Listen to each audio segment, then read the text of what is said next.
কি রে বাপ, এই সকাল সকাল কোথায় চললি? মা, আমার একটু গঞ্জে কাজ আছে, তাই তো বের হচ্ছি। বেশ তো, যা তবে। শোন, আসার সময় আমার জন্য গোটা কয়েক পান নিয়ে আসিস তো বাবা। আচ্ছা মা, ঠিক আছে, আমি চলি তাহলে। বাড়িতে সব যেন রাজরানী নিয়ে এসেছি আমি, ছেলে দুটোর বিয়ে দিয়ে। এত বেলা হয়ে গেল, এখনো কারো ঘুম ভাঙে না। কত সকাল হয়ে গেছে। হ্যাঁ গো বৌমা, অনেক সকাল হয়ে গেছে। তুমি আর একটু পরে উঠলেই পারতে। কাল রাতে না একটু ঘুমোতে পারিনি মা, সারা রাত মশাতে যা বিরক্ত করেছে। তা বেশ তো, এখন যাও না, আর একটু ঘুমিয়ে নাও। তোমার কর্তা তো চলেই গেল। তা মন্দ কথা বলেননি মা, তাহলে আমি আরেকটু ঘুমিয়েই নিই। আপনি এক কাজ করেন মা, সকালের খাবারটা আজ আপনার বড় বৌমার ওখান থেকেই সেরে নেন। দেখো কাণ্ড, আমি কথার কথা বলতে না বলতেই মহারানী আবার ঘরে ঘুমাতে চলে গেল। সবই আমার কপাল। কপালে থাকলে তা কি কেউ খণ্ডাতে পারে? যাই দেখি বড় বৌমা কি করে।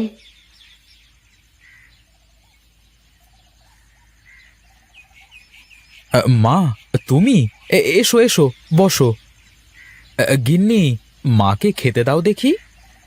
না রে বাবা, তুই খা, আমি একটু বসি। এ কি কথা, আমি খাবো আর তুমি বসে থাকবে? তা সকালে কি খাবার খেয়েছো তুমি?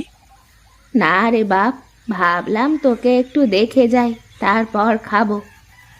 গিন্নি, তুমি এখনো খাবার দাওনি? খাবার দাও মাকে। ঠিক আছে, দিচ্ছি।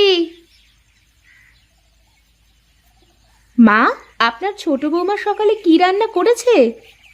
কি জানি গো বাপু, এখনো তো খায়নি, জানবো কি করে? শোনো মা, তোমার বড় বৌমা শুটকি রান্না করে খাবে বলে আমাকে শুটকি আনতে বলেছে। তুমি কিন্তু কালকে আমাদের শুটকি রান্না করে খাওয়াবে। তোমার হাতের শুটকির তুলনা হয় না মা। মা, এবার শুটকি রান্নার সময় আমি আপনার পাশে বসে থাকবো। আমাকে আপনার মতো করে শুটকি রান্না শিখতেই হবে। বেশ বেশ মা, তুই কোনো চিন্তে করিস নে, আমি তোকে শিখিয়ে দেব। তা মা, তোমার ছোট ছেলের ব্যবসা বাণিজ্য কেমন চলছে? কি জানি বাপু, অত খোঁজ খবর আমি রাখি নে। দুবেলা দুমুঠো খাই আর নিজের কাজ করি। মা, আমি না দুবাড়ির মাঝখানে যে ফাঁকা জায়গা, ওখানে কিছু সবজি চাষ করতে চাচ্ছি। এ তো খুব ভালো কথা।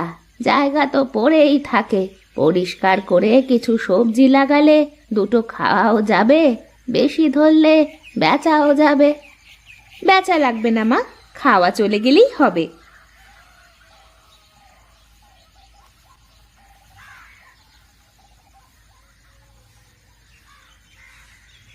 এত দেরি হলো আপনার আসতে? আমি সেই কখন থেকে খাবার বেড়ে নিয়ে বসেছিলাম। আমি তো ও বাড়ি থেকে খেয়েই এসেছি ছোট বৌমা, তুমি খেয়েছো তো? তার বলতে, রান্না করে আগে খেয়ে নিয়েছি, খুব খিদে লেগে গিয়েছিল তো।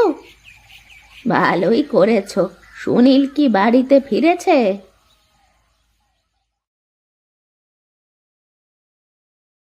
না, সে তো এখনো ফিরল না মা, মনে হয় আসতে একটু দেরি হবে। তোমাকে কি বলে গেছে? না মা, তবে বলল যে কাজ আছে অনেক। না খেয়ে দে চলে গেল, কে জানে পাগলটা খেয়েছে নাকি কিছু। ও নিয়ে আপনার চিন্তা করা লাগবে না মা, খিদে পেলে হোটেল থেকে খেয়ে নেবে। শোনো ছোট বৌমা, তোমরা খালি টাকা পয়সা খরচ করার কথা ভাবো, আর বড় বৌমা কেমন টাকা পয়সা বাঁচানোর কথা ভাবে। এত টাকা পয়সা বাঁচিয়ে কি হবে মা? দেখেন না আপনার বড় বৌমা কেমন করে থাকে। থাক রে মা, ও সব কথা বলার দরকার নেই। তুই তোর কাজ কর, ও ওর কাজ করুক।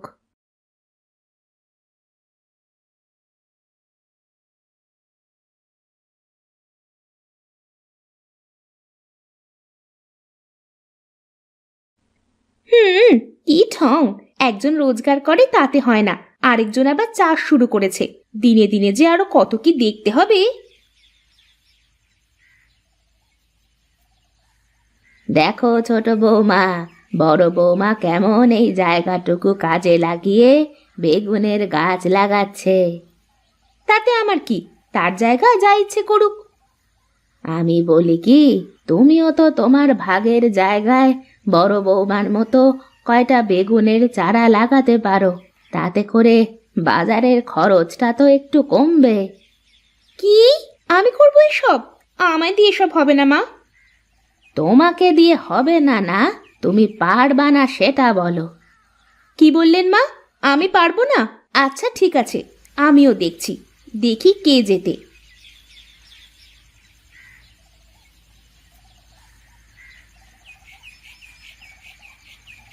আমিও দেখব কার গাছ বেশি ভালো হয়, কার গাছে কত বেশি বেগুন ধরে।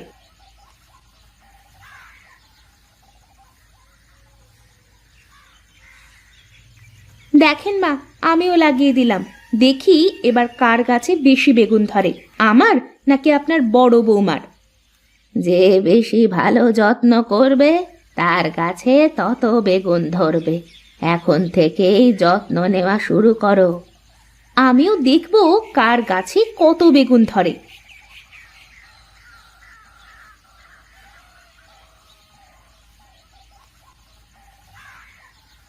ওগো, তোমার ভাইয়ের বউ আজ কি করেছে জানো? কি করেছে? বলো দেখি, শুনি। আমার দেখা দেখি সেও বেগুনের চারা লাগিয়েছে। বাহ বাহ বাহ, তাহলে তো তোমরা দুজনে মিলে সবজি চাষ করলে আমাদের দু ভাইয়ের বাজার থেকে আর সবজি কেনা লাগবে না। ধুর, তুমিও মজা করা শুরু করলে। আরে না না, মজা করব কেন? আমি তো ভালো কথাই বলি। তুমি কত ভালো কথা বলা লোক, তা তো আমার থেকে কেউ বেশি ভালো জানে না। ঠিক আছে, আজ থেকে তাহলে আমি আর তোমাদের ব্যাপারে কোনো কথাই বলবো না। না বললেই ভালো।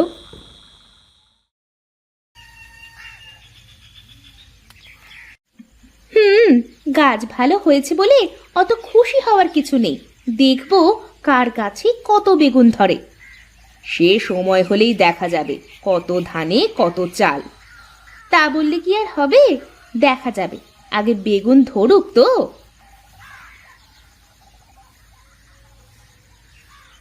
দেখুন মা, গাছগুলো কত বড় হয়েছে। আপনি বলেন তো মা, কার বেগুন গাছ বেশি ভালো হয়েছে? গাছ ভালো দিয়ে তো হবে না মা, ফলও তো ধরাতে হবে গাছে। ও আপনি চিন্তা করবেন না মা, সময় হলে সব দেখতে পাবেন। দেখেছেন মা, এখন আর সহ্য হচ্ছে না বলে কোনো কথা না বলেই কেমন চলে গেল। তোমাদের এই যুদ্ধ কবে যে শেষ হবে তা কে জানে। কোনো দিনও শেষ হবে না মা। দেখেন না, ছোট ঘরের মেয়ের আচরণও ছোট লোকেদেরই মতো।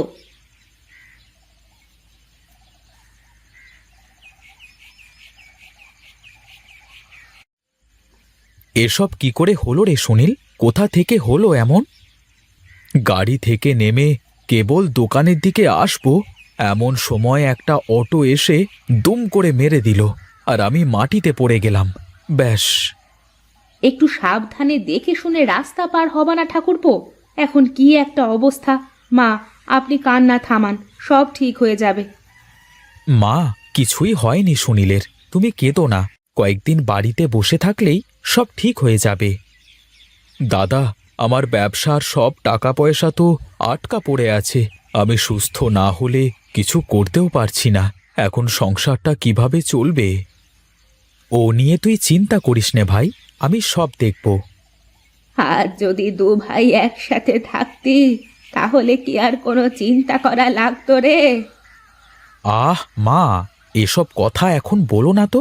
আর সুনীল তো আমার আপন ভাই, ওর বিপদে আমি যদি ওর পাশে না দাঁড়াই তাহলে কে দাঁড়াবে বলো? আর হ্যাঁ, আমাদের বেগুন গাছে যে বেগুন ধরেছে তাতে করে মাসখানেক কোনো কিছু নিয়ে চিন্তা করা লাগবে না আমাদের। তাহলে এখন আমরা চাই, তুই একটু বিশ্রাম কর সুনীল। আর মা, তোমরা ওর সামনে কান্নাকাটি করো না।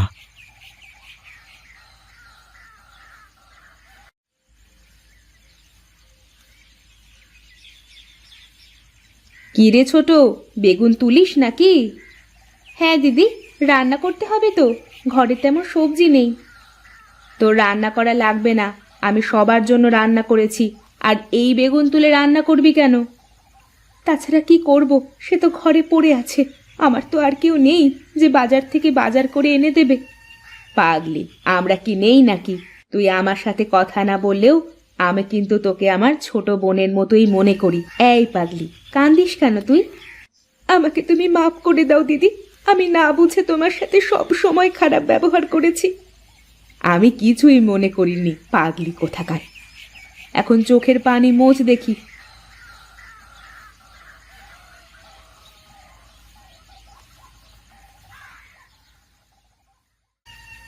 আমি কতদিন ধরে এই দিনটাই দেখার জন্য অপেক্ষা করে আছি, কবে আমার দুই বৌমা একজন আরেকজনের সাথে একসাথে মিলেমিশে থাকবে। হ্যাঁ মা, আপনার মনের আশা তো পূরণ হলো।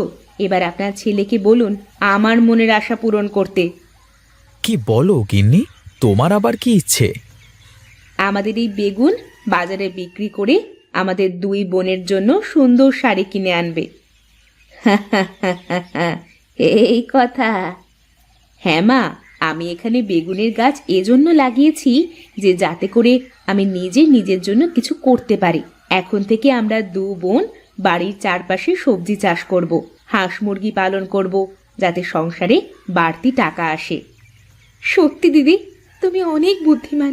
আমি তোমাকে আগে ভুল বুঝেছি। যাক, এখন থেকে তাহলে একটু আয়েশ করবার সুযোগ পাবো। গিন্নিরা যদি কাজ করে তাহলে কর্তারা আর এত কাজ করে কি করবে?